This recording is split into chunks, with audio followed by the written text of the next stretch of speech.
जय हिंद दोस्तों, स्वागत है आप सभी का दिशा पब्लिकेशन के इस यूट्यूब प्लेटफॉर्म पर। अभी हाल ही के समाचारों में स्पेशल कैटेगरी स्टेटस एक बार फिर से न्यूज में आ गया है, क्योंकि अभी दोस्तों वित्त मंत्री ने साफ तौर पर स्पेशल कैटेगरी स्टेटस देने के लिए मना कर दिया है। तो आइए जानते हैं इस पूरी रिपोर्ट को और जानते हैं इसके क्या फायदे क्या नुकसान होने वाले हैं विभिन्न राज्यों को। उनकी पूरी बात आज के इस लेक्चर में करेंगे। बने रहिए हमारे साथ दिशा पब्लिकेशन के इस यूट्यूब प्लेटफॉर्म पर। दोस्तों भी हाल ही में वर्तमान जो हमारी वित्त मंत्री हैं निर्मला सीतारमण जी, उन्होंने ये कहा है कि किसी भी तरह की स्पेशल कैटेगरी स्टेटस की डिमांड को कंसीडर नहीं किया जाएगा, क्योंकि 14th फाइनेंस कमीशन जो है यानी 14वां जो वित्त आयोग है, उन्होंने साफ तौर पर कह दिया है कि किसी भी राज्य को किसी भी तरह का स्पेशल स्टेटस अब नहीं दिया जा सकता।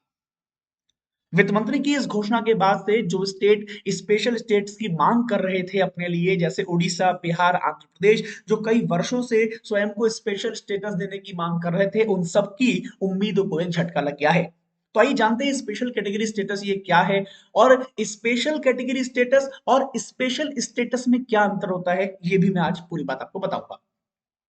दोस्तों स्पेशल कैटेगरी स्टेटस की अगर बात करें तो ये एक प्रकार का क्लासिफिकेशन होता है। इस क्लासिफिकेशन के माध्यम से हम कुछ राज्यों को चुनते हैं जो सामाजिक, आर्थिक और भौगोलिक स्थितियों में डिसएडवांटेज को ले रहे होते हैं। यानी ऐसे राज्य जहां पर सामाजिक पिछड़ापन होता है, आर्थिक पिछड़ापन होता है और वहां की भौगोलिक स्थितियां भी उनके पिछड़ेपन के लिए जिम्मेदार होती हैं। तो ऐसे राज्यों के डेवलपमेंट के लिए, उनके कुछ मदद करने के लिए केंद्र सरकार कुछ विशेष राज्यों को स्पेशल कैटेगरी स्टेटस प्रोवाइड करती थी।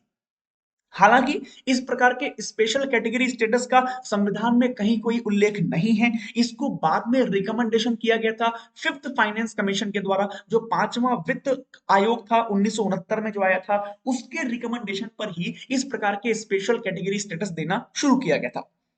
सबसे पहले जम्मू एंड कश्मीर, असम और नागालैंड, इन तीन राज्यों को 1969 में स्पेशल कैटेगरी स्टेटस दिया गया था, और उसके बाद से विभिन्न राज्यों को उनकी स्थितियों के हिसाब से डेवलपमेंट करने के लिए ये स्पेशल कैटेगरी स्टेटस यहाँ पे दिया गया।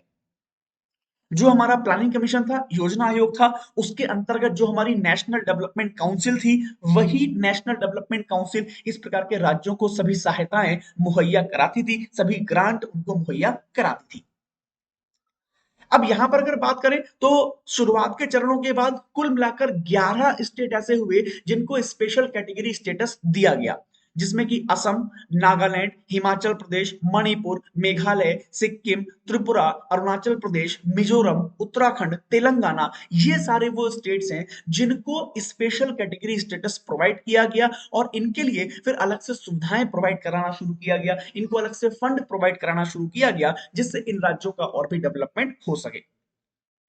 तेलंगाना सबसे नया राज्य है जिसको अभी स्पेशल कैटेगरी स्टेटस दिया गया है। इसके अलावा आंध्र प्रदेश भी अपने लिए ये स्टेटस मांग रहा है, और आंध्र प्रदेश से ही अलग हुआ था तेलंगाना, और तेलंगाना को ये स्पेशल कैटेगरी स्टेटस यहाँ पर प्रोवाइड कराया गया है। हालांकि अब 14वें वित्त आयोग ने, 14th फाइनेंस कमीशन ने इस बात के लिए बिल्कुल मनाही कर दी है। उन्होंने कहा है कि भाई स्पेशल कैटेगरी स्टेटस किसी भी राज्य के लिए अब नहीं दिया जाएगा। बस उन्होंने तीन पहाड़ी राज्यों और नॉर्थ ईस्टर्न राज्यों को छोड़ दिया। उन्होंने कहा, 14th फाइनेंस कमीशन ने कहा कि पूर्वोत्तर के राज्यों और तीन पहाड़ी राज्यों को छोड़कर बाकी किसी भी राज्य को स्पेशल स्टेटस नहीं दिया जाएगा, स्पेशल कैटेगरी स्टेटस यहां पर नहीं दिया जाएगा। तो ये एक बहुत बड़ा उम्मीदों को झटका लगा है बाकी राज्यों पे जो इसकी मांग कर रहे थे। हालांकि 14th फाइनेंस कमीशन ने यह भी कहा कि स्पेशल कैटेगरी स्टेटस ना दिए जाने की वजह से जो राज्यों को नुकसान होगा उसकी भरपाई हम लोग टैक्स के रूप में करेंगे। जैसा कि अभी की बात करें तो विभिन्न राज्यों को केंद्रीय करों का 32% हिस्सा प्राप्त होता है। तो 14th फाइनेंस कमीशन ने कहा कि हम इस हिस्से को बढ़ाकर 42% कर देंगे। यानी केंद्रीय करों में जो भी हिस्सा केंद्र सरकार को मिलता था, उसमें से 42% हिस्सा राज्यों को मिल जाएगा। यानी उनके पास अतिरिक्त फंड अपने आप ही पहुंच जाएगा, इसीलिए कोई भी स्पेशल स्टेटस देने की अब राज्यों को जरूरत नहीं होगी। अब यहां पे एक बात मैं आपको क्लियर कर दूं कि स्पेशल कैटेगरी स्टेटस और स्पेशल स्टेटस में एक अंतर है। क्या अंतर है? स्पेशल स्टेटस अगर किसी राज्य को दिया गया है तो उसको आर्थिक सहायता के साथ साथ कुछ विधायी और कुछ राजनीतिक अधिकार भी दिए गए हैं जो उन राज्यों के लिए स्पेसिफिक हैं। जैसे कि जम्मू कश्मीर जब हमारा राज्य था तो उसको स्पेशल स्टेटस प्रोवाइड था, यानी जम्मू कश्मीर राज्य के पास आर्थिक सहायताएं तो केंद्र की सरकार प्रोवाइड कराती ही थी। इसके अतिरिक्त जम्मू कश्मीर राज्य को कुछ विशेष राजनीतिक अधिकार, कुछ विशेष विधायी अधिकार भी प्राप्त थे। हालांकि अभी आर्टिकल नंबर 370 को वहां से रिमूव कर दिया गया, तो जम्मू एंड कश्मीर का वो स्पेशल स्टेटस वहां से हटा दिया गया, ठीक है ना।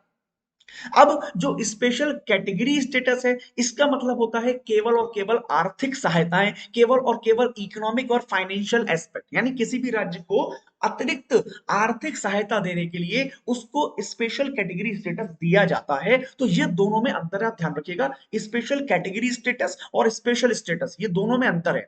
स्पेशल स्टेटस में विधायी और राजनीतिक अधिकारों के साथ आर्थिक सहायताएं हैं, जबकि स्पेशल कैटेगरी स्टेटस में केवल और केवल आर्थिक सहायताएं यहां पर होती है। क्या पैरामीटर्स हैं, किन पैरामीटर्स पर ये डिसाइड करते हैं किनको स्पेशल कैटेगरी देना चाहिए, किसको नहीं देना चाहिए? तो एक तो हिली टेरेन, अगर कोई पहाड़ी क्षेत्रों में है तो वहां पे राज्यों को ये स्पेशल कैटेगरी स्टेटस मिल सकता है। पहाड़ी राज्यों में संसाधनों की कमी होती है, वहां पर सुविधाएं कम पहुंच पाती हैं, इस वजह से उनको स्पेशल कैटेगरी स्टेटस दिया जाता है। लो पॉपुलेशन डेंसिटी, अगर कहीं पे पॉपुलेशन डेंसिटी कम है तो वहां दिया जाएगा। स्ट्रेटेजिक लोकेशन पर अगर वो है, हमारे जो पड़ोसी देश हैं उनके स्ट्रेटेजिक बॉर्डर्स पर अगर कोई राज्य स्थित है तो उनको स्पेशल कैटेगरी दिया जाएगा, क्योंकि बॉर्डर एरियाज में लगभग लगभग डेवलपमेंट के कार्य बहुत कम हो पाते हैं, इसीलिए उनको अतिरिक्त सहायता दी जाती है ताकि वहां पे और भी अधिक डेवलपमेंट हो पाए। अगर मान लीजिए कोई राज्य इकोनॉमिकली और इंफ्रास्ट्रक्चर वहां का बहुत बैकवर्ड है तो ऐसे राज्य को स्पेशल कैटेगरी स्टेटस दिया जाएगा। और अगर मान लीजिए कोई ऐसा राज्य है जो non viable nature of state of finance है तो ऐसी कंडीशन में भी उस राज्य को स्पेशल कैटेगरी स्टेटस प्रोवाइड किया जाता है। क्या बेनिफिट है इसके, अगर किसी भी राज्य को स्पेशल कैटेगरी स्टेटस मिलता है तो क्या बेनिफिट होते हैं, वो एक बार निगाह रख देते हैं। सबसे बड़ा बेनिफिट ये है कि ऐसे राज्य जिनको स्पेशल कैटेगरी स्टेटस दिया जा चुका है, तो ऐसे राज्यों में अगर कोई भी केंद्रीय योजना लागू की जाती है, उस योजना का 90% खर्चा केवल और केवल केंद्र की सरकार बियर करती है, केवल 10% खर्चा वो राज्य बियर करता है। जबकि अगर मान लीजिए किसी राज्य को स्पेशल स्टेटस कैटेगरी स्टेटस नहीं मिला है तो उन राज्यों में उन्हीं योजनाओं को अगर लागू करेंगे तो केंद्र की सरकार मात्र 60 से 75% खर्चा ही बियर करती है, बाकी खर्चा उस राज्य को बियर करना पड़ता है। तो इसका मतलब सभी केंद्रीय योजनाओं में स्पेशल कैटेगरी स्टेटस प्राप्त राज्यों को बहुत कम खर्चा करना पड़ेगा। 90% खर्चा कौन करेगी? केंद्र की सरकार करेगी केंद्रीय योजनाओं में।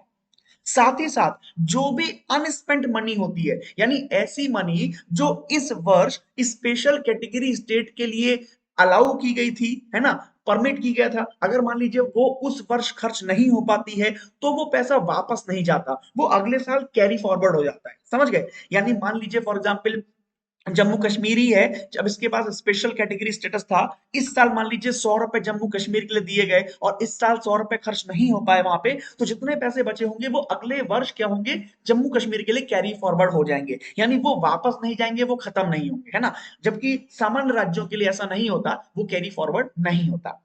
इसके अलावा जो सिग्निफिकेंट कंसेशन कंसेशन है वो भी प्रोवाइड किए जाते हैं, कस्टम ड्यूटी में, एक्सरसाइज ड्यूटी में, इनकम टैक्स में, कॉर्पोरेट टैक्स में जो स्पेशल कैटेगरी स्टेटस के लोग होते हैं उनको कंसेशन प्रोवाइड किए जाते हैं।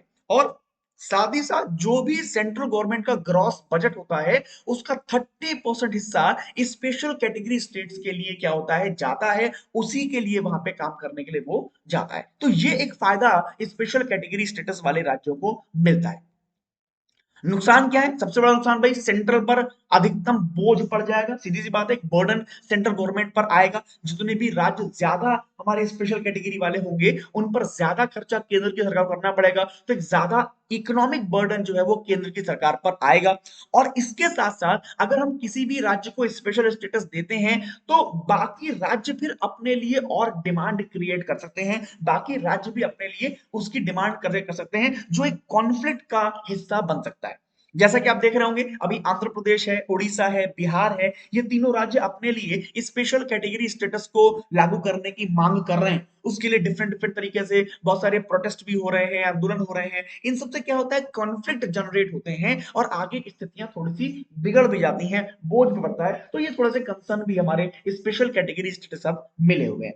तो दोस्तों ये पूरी न्यूज थी जो अभी न्यूज में चल रही है। मैंने आपको बताया इसके कॉज एंड कॉन बताया मैंने आपको सारे, आपको समझ में आए होंगे तो मुझे कमेंट बॉक्स में जरूर बताइए। साथ ही साथ आपके लिए एक जानकारी और है, हमारे जो भी एस्पिरेंट 2023 में यूपीएससी प्रीलिम्स एग्जाम देने वाले हैं उन सभी के रिवीजन के लिए हमने यहाँ पर एक रिवीजन बैच शुरू कर दिया है जो हमारे एक्सपर्ट फैकल्टीज के द्वारा चलाया जा रहा है, जहां आपको 40 लाइव क्लासेस, 150 आवर्स के recorded video lectures, 30 topic wise test और 10 फुल लेंथ टेस्ट आपको प्रोवाइड हो रहे हैं। इस बैच में आप जुड़ सकते हैं। बैच में जुड़ने के लिए लिंक डिस्क्रिप्शन बॉक्स में आपको दिया गया है, वहां क्लिक करके इस बैच में जुड़िए और अपने रिवीजन को पूरा करिए। साथ ही साथ अगर आप ये कोड का इस्तेमाल करेंगे जो कि यहाँ पर लिखा हुआ है SHUBHAM10, इस कोड के इस्तेमाल से आप एक्स्ट्रा डिस्काउंट भी प्राप्त कर पाएंगे। तो दोस्तों आज के इस लेक्चर में इतना ही रखता हूं, मिलूंगा आपसे नेक्स्ट लेक्चर में नेक्स्ट बेहतरीन टॉपिक के साथ। तब तक के लिए विदा लेता हूं। आप सभी लोग खुश रहिए, सुरक्षित रहिए, स्वस्थ रहिए, हमेशा ऊर्जाओं से भरे रहिए, हमेशा आलस से दूर रहिए। आप सभी को नमस्कार, आप सभी को मेरा जय हिंद।